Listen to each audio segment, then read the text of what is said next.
नमस्कार, स्वागत छ मेरो YouTube channel life on the Goma.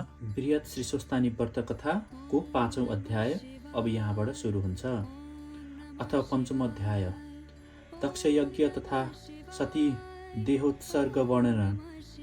कुमारजी आज्ञा गर्नुहुन्छ, हे अगस्त्य मुनि, त्रिपुरदाहको रहस्यमय कथा मैले बताएँ। अब के सुन्न इच्छा गर्नुहुन्छ, आज्ञा होस्। कुमारजीका यस्ता वचन सुनि अगस्त्यजीले निवेदन गर्नुभयो, हे पार्वती नन्दन, दक्ष प्रजापतिले आफ्ना 33 कोटी कन्याको विवाह 33 कोटी देवताका साथ गरिदिएको, सतीदेवीको विवाह महादेवसित भएको र कैलाशमा गएको कथा मैले सुने। त्यस उपरान्त भएको शिवजी र सतीका दिव्य कथा सुन्न पाऊँ, यो बिन्ती सुनेर कुमारजी आज्ञा गर्नुहुन्छ, हे अगस्त्य मुनि, एक दिन दक्ष प्रजापतिले आफ्नी स्त्री वीरिणीसित भने, हे वीरिणी, हाम्रो जुन एउटा ठुलो यज्ञ गर्ने इच्छा छ, त्यसका निम्ति अब ढिलाइ गर्नु हुँदैन। हेरी ठहराई गरेका दिन नजिकै छ। यस कारण त्यो महायज्ञका निम्ति सामग्रीहरू जुटाउने काम गर। महादेव र सती बाहेक अरू छोरी र ज्वाइँहरू ब्रह्मा, विष्णु, इन्द्र, ऋषि, यक्ष, गन्धर्व, किन्नर, नाग, अप्सरा र 10 दिक्पालहरू समेतलाई निमन्त्रणा पठाउने काम गर्नुपर्छ। त्यो महायज्ञ हरिद्वार मोक्षदायिनी क्षेत्रको गङ्गाको तट कनखल नाम गरिएको पुण्यभूमिमा हुनुपर्छ। आफ्ना पतिको यस्तो इच्छा र आफूलाई दिएको आज्ञा अनुसार दक्ष पत्नी वीरिणीले महायज्ञमा चाहिने सामग्री जुटाइन् अनि भने बमोजिम कुलगुरु, पुरोहितहरू, कार्यकर्ताहरू, जापक, पाठकहरूलाई पनि निमन्त्रणा पठाइयो। ती सबै सपरिवार आएका यज्ञको शोभा बढाइदिन लागे। निमन्त्रणा पाएर दक्ष प्रजापतिका धेरै छोरी ज्वाइँहरू पनि नाना वस्त्र र गहना लगाई यज्ञमा हवन गर्नका लागि सुवासित धूप र गोघृतमा मुछिएकाहरू, चरु, फल, फूल, माणिक्यादि नाना थरीका द्रव्य र कोसेलीहरू लिई आउन थाले। जसरी नन्दी, भृङ्गी, चतुष्षष्ठी योगिनी, भूत, प्रेत, पिचास, पार्थ आदि शोभायमान भएका शिवजीको सभामा शिवजीले शोभा पाउनुहुन्छ, त्यसै नै गरी 33 कोटी छोरी र 33 कोटी ज्वाइँ ब्रह्मादि देवता, ऋषि, यक्ष, गन्धर्व, किन्नर, दैत्य, नाग, अप्सरा र 10 दिक्पालहरू समेत एकत्र भई मणिमाणिक्य, रत्न, नाना थरीका वस्त्र र गरगहना पहिरन अनेक प्रकारका नाच गीत वाद्य गरी मङ्गलको पूर्ण कलशले सहितको दक्ष प्रजापतिको यज्ञमा महामङ्गलमय शोभा हुन गयो। यस प्रकारको यज्ञको आनन्ददायी समयमा को आए को आएनन् भनी नारद ऋषि उठेर यताउति हिँड्दै हिँड्नुभयो। त्यहाँ उहाँले 33 कोटी देवता सहित दक्ष प्रजापतिका 33 कोटी कन्याहरू सबैलाई देख्नुभयो, तर श्री महादेव र सतीदेवीलाई भने देख्नु भएन। हे मुनि, त्यो कनखल तीर्थमा गरिएका महायज्ञमा बोलाइएका सबै पाहुनाहरूलाई दक्ष प्रजापतिले ठुलो सत्कार गरे। विश्वकर्माद्वारा अत्यन्तै राम्रा, विशाल, बहुमूल्य र दिव्य भवनहरू बनाइएका थिए। सबै पाहुनाले सम्मानित भएर ती भवनमा यथायोग्य स्थान पाएर बसेका थिए। त्यो यज्ञमा दक्षले भृगु आदि ऋषिहरूलाई ऋषित्व बनाए। मरुदगणका साथ भगवान विष्णु त्यो यज्ञको अधिष्ठता हुनुहुन्थ्यो। वेदका अधिपति ब्रह्माजी अनि सम्पूर्ण दिक्पालहरू द्वारपाल थिए। यज्ञ पुरुष भगवान पनि सुन्दर रूप धारण गरेर त्यो यज्ञ मण्डलमा शोभायमान हुनुहुन्थ्यो। महामुनिका श्रेष्ठ महर्षिहरू वेद पाठ गर्नमा वर्ण भएका थिए। हवन गर्नेमा 88,000 ऋषिहरू र 64,000 देवऋषि उद्गाता थिए। अथर्वयु र होता पनि 100 करोड सङ्ख्यामा थिए। नारद आदि देवर्षि र वशिष्ठ आदि सप्तऋषि विभिन्न धार्मिक ग्रन्थहरू पाठ गरिरहेका थिए। त्यस महायज्ञमा गन्धर्वहरू, विद्याधरहरू, सिद्धहरू, पितृहरू, द्वादशातिथिहरू र उनका गणहरू, यक्षहरू, समस्त नागहरूलाई पनि वर्ण गरिएको थियो। धेरै सङ्ख्यामा राजाहरू पनि सपरिवार आमन्त्रित भएका थिए, जो आफ्ना मन्त्री र सेनासहित आएका थिए। वसु आदि समस्त गणदेवतालाई पनि त्यहाँ आह्वान भएको थियो। सम्पूर्ण मङ्गलाचार गरिसकेपछि दक्षले यज्ञको दीक्षा लिएर उनका दाहिने पाखुरामा पोटली बन्धन भयो।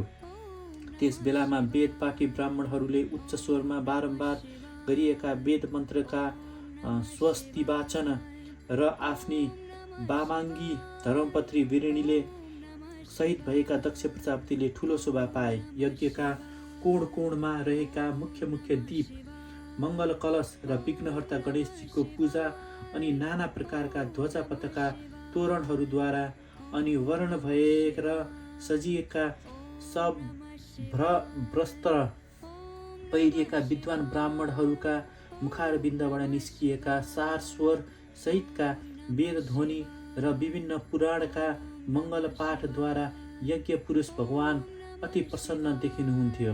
हे अगस्त्य मुनि, यस्तो महामङ्गल कार्यमा भगवान सर्वेश्वर शिवको आवाहन भएको नदेखेर शिवका अन्य भक्त दधिची आदि मुनिहरू वर्ण भएर बसिरहेका आफ्ना आसनबाट अकस्मात उठेर मन दुखाउँदै यज्ञशालाबाट बाहिरिए।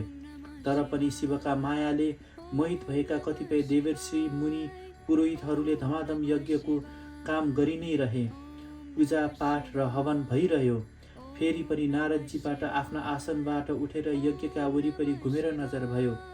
त्यहाँ उहाँले ब्रह्मा, विष्णु, इन्द्र, ऋषि, यक्ष, गन्धर्व, दैत्य, नाग, अप्सरा, गन्धर्व, किन्नर, दिक्पाल, दक्षका धेरै छोरी र ज्वाइँहरूलाई देख्नुभयो। तर श्री महादेव र सतीदेवीलाई भने देख्नु भएन।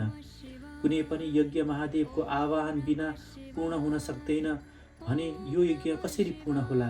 निमन्त्रणा गर्न बिर्सिएको पो हो कि पठाएको निमन्त्रणा पो नपुगेको हो कि विचार गर्नु पर्यो भनी त्यहाँबाट अन्तर्ध्यान भएका नारद तत्काल कैलाश जानुभयो। उहाँ श्री महादेव र श्री सतीदेवी जुवा खेल्न लाग्नु भएको थियो। महादेवले सतीदेवीलाई भन्नुभयो, हे प्रिय, आज हामी जुवा खेलौँ, पासा, थर्की र गोटी ल्याऊ। सतीदेवीले पनि आज्ञा पालन गरी जुवा खेल्न बस्नुभयो। निकै बेर खेलेपछि सतीदेवीले जित्दै जानुभयो र पतिलाई गिज्याउन लाग्नुभयो। शिवजीलाई भने रिस उठ्यो र दाउमा झोली थाप्नुभयो। त्यो हारेपछि झन रिसाएर त्रिशूल अनि डमरू थाप्नुभयो। त्यो पनि हार्नुभयो। शिवजीलाई अझै रिस उठ्यो अनि दाउमा नागका गहना थाप्नुभयो। त्यो पनि गयो। ठिक त्यसै बखतमा दक्ष प्रजापतिका कुनै निम्ताहरू आफ्ना विमानमा चढी परिवार लिएर मिठा मिठा वार्तालाप गर्दै आकाशमा उडिरहेका देखिए। तिनीहरूलाई देखेर सतीदेवीले भुवनेश्वर विमानमा चढेर जाने ती को हुन् भनी महादेवसित सुन्नुभयो। महादेवले पनि तिमीलाई के चासो, आफ्नो धन्दा गर भनी आज्ञा भयो। मनमा चिन्ता र तर्कना लिँदै सतीदेवी चुप लाग्नुभयो। महादेवले अलि हाँस्दै आफ्ना जटा मुकुट जुवामा थाप्नुभयो। उति बेलै पासा हानेर सतीले जितेर हाँस्दै भन्नुभयो, हे स्वामी, हजुरका सबै थोक मैले जितिसकेँ, लौ अब के थापी बक्सिन्छ। यो सुनेर महादेवले, लौ त अब म आफ्नो अङ्ग नै जुवाको खालमा थाप्छु भन्नुभयो। यो आज्ञा सुनेर सतीले भन्नुभयो, हे नाथ, अघिपछि जहिले भए पनि हजुरका अङ्ग मेरै हो अनि मैले के जितिरहनु पर्छ? केही गरी मैले हारे भने त हजुरका अङ्गहरूका सट्टामा मैले कुन कुरा टक्र्याउली? यो सम्पूर्ण विश्वब्रह्माण्डमा हजुरका अङ्गका सट्टामा दिने केही नै छैन। जुवामा जिती मैले हजुरलाई आफ्नो बनाइरहनु नै पर्दैन। त्यो शुभ लग्नका बेला मेरा बाबा आमाले तिलकुश जल सहित मेरो हात हजुरका हातमा राखी कन्यादान दिएकै दिन हजुरको अङ्ग मेरो र मेरो अङ्ग हजुरको भइसकेको छ। हे नाथ, यहाँ भएका डमरू, खप्परू, गौश्रृङ्ग, त्रिशूल, रुद्राक्षका माला, बाघका छाला, भिक्षाको झोली, भाङको गोली, गाँचाको पोटी, धतुराको गोटी, चाँदीको छत्र, बेलको पत्र, विभूतिको डल्लो, किनाकी धनु सबै हजुरकै हुन् प्रभु। यो समस्त विश्व ब्रह्माण्ड नै हजुरको हो। मैले जुवामा जिती सबै थोक फिर्ता गरिदिएँ। मेरो भन्नु एउटा हजुर मात्रै होइबक्सन्छ। सतीदेवीका यी खत लाग्दा कुरा सुनेर श्री महादेव प्रसन्न हुनुभई, हे सती, तिमी धन्य छौ। हे अगस्त्य मुनि, यसरी मिठा मिठा बात मार्दै शिव सती गन्धमादन पर्वतमा रहनु भएको थियो। त्यसै बखतमा आकाश मार्गबाट दक्ष प्रजापतिका यज्ञमा जाँदै गरेकी आफ्नी बहिनी रोहिणीलाई उनका पति चन्द्रमासित सतीदेवीले देख्नुभयो। देखेर आफ्नी हितकारिणी प्राण प्यारी सखी विजयालाई भन्नुभयो, हे सखी, छिटै गएर सोधनी गरेर आऊ त, चन्द्रदेवसित रोहिणी कहाँ जाँदै गएकी हुन्। सतीको आज्ञा पाई विजयाले उड्दै गरेका विमान निर गएर शिष्टाचारपूर्वक सोधिन्, हे चन्द्रदेव, रोहिणी, तपाईहरू कहाँ जाँदै हुनुहुन्छ। विजयाको यस्तो प्रश्न सुनेर चन्द्रदेवले दक्ष प्रजापतिका यज्ञमा भएका आफ्ना यात्राको उद्देश्य आदर साथ भन्नुभयो। विजयाले हतारका साथ आएर सतीदेवीलाई सविस्तार बताइन्। यो सुनेर सतीदेवीलाई ठुलो विस्मय भयो। आफ्नामा निम्तो नआउनुको के कारण हो? धेरै बेर विचार गर्दा पनि उहाँले चित्त बुझाउन सक्नु भएन। त्यसै बखतमा नारदजी पनि हतारका साथ आइपुगेर महादेव र सतीदेवीका चरणमा साष्टाङ्ग दण्डवत गरी छेउमा उभिनुभयो। नारदजीले दर्शन पाएका बेला श्री महादेवको स्वरूप कस्तो थियो भने जटाका मुकुट गराई, बाघको छालालाई कम्मरमा पटुकी चाहिँ बाँधी, हात्तीको छाला ओढी, शरीरमा खरानी घसी, सर्पहरूलाई माला बालु र बाला बनाई, नरमुण्डनको माला लगाई, शिरमा गङ्गा र काखमा सतीदेवीलाई लिई, कोटि कोटि सूर्यको जस्तो तेजले युक्त रही, भूत प्रेत नन्दी भृङ्गी आदि द्वारमा राखी आफू अग्ला आसनमा विराजमान हुनुभएको थियो। यस्तो भोले बाबालाई देख्दा नारदजीका मनमा अपार आनन्द र हर्ष हुने गई बारम्बार नमस्कार गर्न लाग्नुभयो। आफ्नो स्वरूपलाई हृदयमा राखेर भक्ति पुर्याउन सक्ने देवर्षि नारदको आफूमाथिको ठुलो भक्ति र प्रेम देखेर प्रसन्न हुनुभई जगदीश्वरबाट आज्ञा भयो, हे नारद, तिमी मेरा अति प्रिय हौ।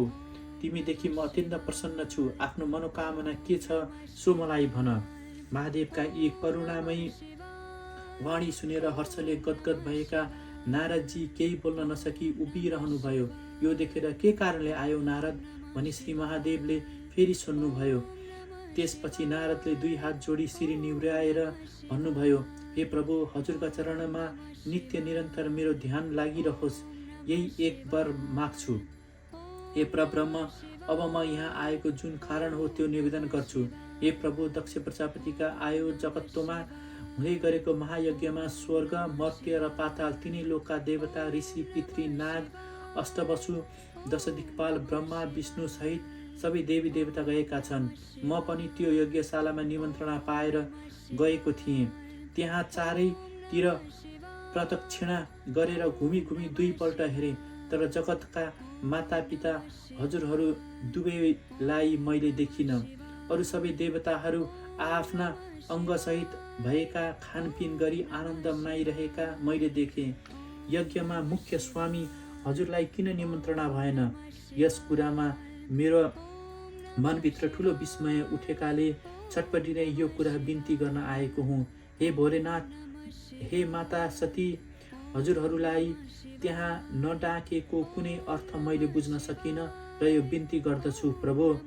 नारदजीका कुरा सुनेपछि सतीदेवीले आफ्नो ठुलो अपमान ठानी त्रैलोक्यनाथ श्री महारुद्रसित दुःख पोख्न लाग्नुभयो। हे स्वामी, मेरा बाबा दक्ष प्रजापतिले ब्रह्मा विष्णु सहित 33 कोटी देवता, ऋषि, यक्ष, गन्धर्व, किन्नर, नाग, अप्सरा, कुल, पितृ, दैत्य, मेरा दिदी बहिनीहरू, दश दिक्पाल आदि सबैलाई डाक्दा हामी दुवैजनालाई मात्र निम्त्याउने सुपारी किन पुगेन? देव देवेश्वर पिताश्रीका त्यो महान यज्ञमा हामीलाई किन छुट्यायो? हे स्वामी, चरित्रहरूको यो धर्म हो कि सूर्योदयहरूलाई का साथ भेटघाट गर्नु, मेलमिलाप गर्नु, यस्तो मिलन महान प्रेमलाई बढाउने वाला हुन्छ। यसकारण हे प्रभु, हे स्वामी, मेरो प्रार्थना स्वीकार होस्। मेरा पिताजीका यज्ञशालामा आज नै जाउँ, उठी बक्सियोस्। हे अगस्त्य मुनि सतीका यी कुरा सुनेर प्रयागराजमा भएका महासभामा दक्षद्वारा आफ्नो अपमानित भएको कुरा स्मरण गराउँदै शिवजीले भन्नुभयो, हे सती, जो अभिमानी र मूढ छन्, ज्ञान शून्य छन्, ती जनहरू नै तिम्रा पिताका यज्ञमा गएका छन्। अर्को कुरा, निमन्त्रणा नबोलाई जो अर्काको घरमा जान्छन् ती अवश्य अनादर हुन्छन्। त्यस्तो अनादर मृत्यु जत्तिकै कष्टदायी हुन्छ। हे प्रिय, यसकारण हामीले त्यहाँ जानु हुँदैन। यद्यपि त्यो तिम्रो जन्मघर हो, जन्म दिने मातापिता पनि छँदैछन्, तैपनि तिमी कुटुम्बगत भइसकेकी हुँदा तिमीले मेरो घर भन्नु सुहाउँदैन। यसरी सम्झाउँदा पनि जान्छु नै भन्दै विलाप गरेर सती रुन लाग्नुभयो। सतीदेवीका करुणाजनक विलाप सुनि शिवजीले फेरि सम्झाउन लाग्नुभयो, हे प्रिय, मनमा कति पनि पीर नलेऊ। यस कुरामा तिमीले आफ्नो अपमान भएको नठानी त्यसको घरमा गएर हामीले के पाउनु छ र? महादेवले यसरी जति सम्झाए पनि सतीदेवीले आफ्नो ढिपी छोड्नु भएन। महादेवका पाउ समाएर आँखाबाट आँसु झार्दै बिन्ती गर्न लाग्नुभयो, हे स्वामी, आज्ञा पाए नारदका साथ लागेर गई यज्ञशालालाई हेरेर मात्र लगत्तै फर्की आउने थिएँ। त्यो सुनिएपछि श्री महादेवले फेरि भन्नुभयो, प्रिय, तिमी आफ्नो विशेष मानमा रहेकी छौ। वहाँ गएपछि तिम्रो अपमान हुन सक्छ, मन दुख्न सक्छ, जाने काम नगर। त्यसपछि त आमा बाबा सम्झिएर सती झन् रुन लाग्नुभयो। यसरी सम्झाउँदा पनि नमानेपछि महादेवले अन्तर्दृष्टिबाट भविष्यमा आइपर्ने कुरालाई प्रष्ट बुझ्नुभयो। अब यहाँबाट सती देवी दक्ष यज्ञमा पुगेपछि अवश्य विघ्न पर्नेछ। सतीदेवीसित अब मेरो भेट हुने छैन भन्ने र सतीदेवीलाई इज्जतका साथ बिदा दिने निश्चय गरेर भन्नुभयो, उत्तम व्रतको पालना गर्ने हे देवी, यदि तिम्रो वहाँ जाने नै रुचि छ भने तिम्रा पिताका यज्ञमा जान म बिदा दिन्छु, जाऊ। यहाँ यो नन्दी वृषभ साँडे गोरु सुसज्जित छ। तिमी एउटी महारानी झैँ भएर राजोपचारका साथ यसमा चढेर जाऊ। धेरै प्रथम गणहरू सहित भएर यात्रा गर। भगवानबाट यसरी आज्ञा पाएपछि अति प्रसन्न भएर गरगहना र सुन्दर सुन्दर वस्त्रले विभूषित भई सबै साधनहरूका साथ धेरै कोसेली लिई सतीदेवी आफ्ना बाबा भेट्न जान ठिक पर्नुभयो। परमात्मा शिवले उहाँलाई सुन्दर वस्त्र र आभूषण, परम उज्जवल छत्र चमर आदि राजोपचारहरू पनि दिनुभयो। भगवान शिवका आज्ञाले 60,000 रुद्रगण धेरै प्रसन्नता र उत्साहका साथ हाँस्दै र रमाउँदै सतीदेवीका अघि र पछि लागेर गए। ती गणहरूले सतीदेवीलाई खुसी पार्नका निम्ति ठुलो उत्सवका साथ शिव र सतीका महान गुण गाउँदै जय जयकार गर्दै कनखलको महायज्ञतिर जानलाई बाटो लागे। त्यसबेला तिनी लोक गुन्जयमान हुन गयो। नारद मुनि पनि श्री महादेवबाट विदा भएर सतीदेवी पुग्नु अघि नै दक्ष यज्ञमा पुगेर आफ्नो आसन ग्रहण गर्नुभयो। उता भगवान शङ्कर गन्धमादन पर्वतका टाकुराबाट सतीदेवी माइत जाँदै गरेको हेरिरहनु भएको थियो। सतीदेवीले आफ्ना पिताका यज्ञशालामा पुगेर बाबा आमालाई ढोगी यज्ञका चारैतिर हेर्न लाग्नुभयो। त्यो यज्ञको ठुलो चहल पहल र सबैजना आफन्तलाई देखि मनमा धेरै पीर लिएर आँसु झार्दै बाबा आमासित भन्नुभयो, हे बाबा, हे आमा, तपाईँहरूले यत्रो ठुलो यज्ञमा मलाई किन बोलाउनु भएन? मैले अनि मेरा पतिले के बिराएका थियौँ? परम मङ्गलकारी भगवान शिवलाई यो यज्ञमा किन स्थान दिइएन? जसद्वारा यो चराचर जगत पवित्र हुन्छ, उहाँ नै स्वयं यज्ञका स्वामी हुनुहुन्छ। उहाँ नै नआई तपाईँहरूको यो यज्ञ कसरी सिद्ध हुन्छ? भगवान शिव बिना यो यज्ञको आरम्भ कसरी गरियो? तपाईँहरूको बुद्धि किन र कसरी मलिन हुन गयो? यी ब्रह्मा र विष्णु पनि शिवका बिना आगमन कसरी यहाँ आइपुगेका हुन्? आश्चर्य छ।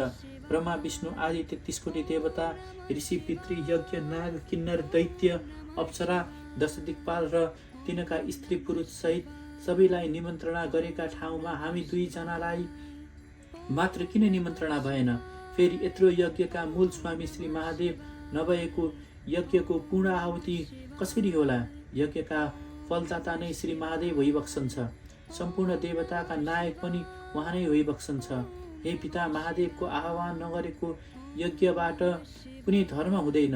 यज्ञका मालिक बिनाको यस्तो अशुद्ध यज्ञ किन गर्नुभयो? यसबाट तपाईँको भलो अवश्य हुने छैन।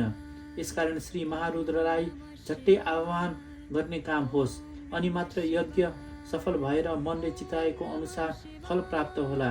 श्री शङ्कर नभइकन कुनै पनि यज्ञ पूर्ण हुन सक्दैनन्। शङ्कर एकमात्र हुनुहुन्छ जो यति बेला कैलाशमा विराजमान भई बसेको छ। हे अगस्त्य मुनि, सतीदेवीले भनेका कुरा सुनिसकेपछि दक्ष प्रजापतिले छोरी सतीसित भने, हे छोरी, तिम्रो पति महादेव यो यज्ञमा राख्न अयोग्य भएकाले मैले नबोलाएको हुँ। यस कुरामा तिमीले दुःख नमाने। हे पुत्री, तिमीबाट कुनै नराम्रो भएको छैन। विवाह हुनु अघि तिमीबाट हाम्रो धेरै हेरचाह भएको छ। हामीलाई सन्तुष्ट पनि पारेकी थियो, तर तिम्रा पतिका कारणले मैले नबोलाएको हुँ। सृष्टि गर्ने, स्थिति गर्ने र संहार गर्ने अनि यज्ञका समस्त फल दिने महादेव हुन् भन्ने तिम्रो जुन भनाइ छ त्यो सब व्यर्थ हो। सृष्टि गर्ने ब्रह्मा अनि पालन र संहार गर्ने विष्णु हुन् भन्ने जान्नु। तिम्रो पति महादेव त बौलाहा हुन्। यज्ञको फल दिने विष्णु नै हुन्। त्यो महादेव देवता होइन। त्यसलाई त डाक्दा मेरो यज्ञ कसरी अशुद्ध होला? यसकारण तिम्रा स्वामीलाई कस्तै भए पनि डाक्ने छुइन। ब्रह्मा विष्णुदेखि लिएर सम्पूर्ण 33 कोटी देवता र देवीहरू यहाँ आएका छन् भने मेरो यज्ञ कसरी फल नदिने हुन्छ? त्यो महादेव आएर मलाई के वर देला? हेर छोरी, तिमी जाऊ, यहाँ बस, तिम्रो यहाँ कुनै काम छैन। पहिला कुरा त तिमी यहाँ किन आएकी? सबैले जानेका छन् कि तिम्रो पति अमङ्गल रूप छ, कुलतले रहित छ, वेदबाट बाहिर छ, भूत प्रेत र पिशाचको मालिक छ, नराम्रो वेश धारण गरेको छ। यसै कारणले रुद्रलाई यो यज्ञमा नबोलाइएको हो। म जस्ता मूढ पापीले ब्रह्माजीका भनाइमा लागेर उसित तिम्रो विवाह गरिदिए। हे छोरी, तिमीले ममाथि रिसलाई त्यागेर शान्त हौ। नबोलाए पनि आइहालिछौ। आफ्नो भाग दाइजो लिएर जाऊ। तिम्रो दाइजो मैले छुट्याएर अलग्गै राखिदिएको छु। सतीदेवीले आफ्ना पिता दक्ष प्रजापतिको मुखबाट सहन नसक्ने, भन्नु नहुने र सुन्न पनि नसकिने आफ्नो स्वामी जगदीश्वर श्री महादेवका प्रति क्षुद्र वचन र निन्दा गरेको सुनि पतिका वचनलाई काटेर हठपूर्वक आएकीमा ठुलो पश्चाताप गर्न लाग्नुभयो। व्यथित चित्तले भगवान शङ्करका वाणीलाई स्मरण गर्दै पिताका कठोर वचनले मर्माहित भएर राता राता आँखा पारी सर्पका झैँ सुस्केर हाली दाराकिती यज्ञती हेरेर शिव शिव शिव भन्दै यज्ञ कुण्डमा फाल हानी प्राण छोड्नुभयो। अघि दक्षले महामायाको तपस्या गरेर पुत्री रूपमा प्राप्त गर्ने वरदान जुन दिन पाएका थिए त्यो दिन भगवतीले भन्नुभएको थियो, हे दक्ष प्रजापति, जुन दिन म तिम्रो आदर समाप्त हुन्छ त्यसै दिन म आफ्नो शरीरको त्याग गर्नेछु। यो मेरो सत्य वाचा हो। यी बाणीहरू दक्षका हृदयमा उदय हुन गए र उनका आँखाबाट बरबरी आँसु झरे। उनलाई पुरानो कुरा दोहोरियो, मुटुमा गाँठो परेर आयो। ऊ बेहोस जस्ता भए। केही पछि चेत फिर्यो। कैलाशबाट सतीसहित आएका 60,000 गणसहित यज्ञशालामा बसेका ब्रह्मा विष्णु र 33 कोटी देवताहरूमा ठुलो हाहाकार उत्पत्ति भयो। इति श्री स्कन्द पुराणे केदारखण्डे महात्माग्नि कुमार अगस्त्य संवादे श्री सुस्तानी परमेश्वरी व्रतकथाया सती देहोत्सर्ग नाम 5म अध्याय। यदि तपाईहरूलाई यो अध्याय 5 मन परेको छ भने कृपया कमेन्टमा ओम नमः शिवाय लेख्नुहोला। धन्यवाद। ओम नमः शिवाय।